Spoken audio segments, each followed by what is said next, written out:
সাল তারিখের সীমানা পেরিয়ে 21 আজকে মাতৃভাষা।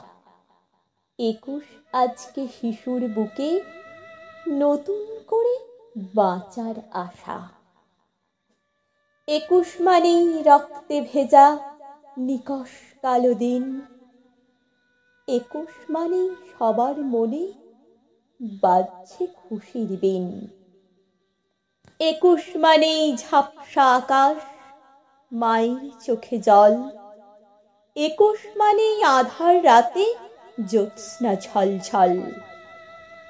21 মানেই মাতৃভাষা, প্রথম যাকে ডাকা। 21 মানে বিশ্বটাকে আপন করে দেখা।